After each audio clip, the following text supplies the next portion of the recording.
अथ श्री बालकाण्ड।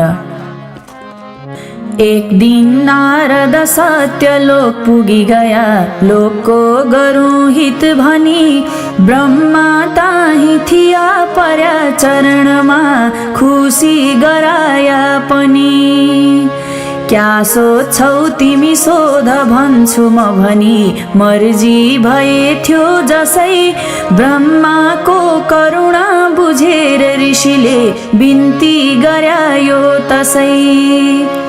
हे ब्रह्मा जति हुन् शुभाशुभ सबै सुनिरया छु कछु, बाँकी छैन तथापि सुन्न अहिले इच्छा म यो गर्दछु।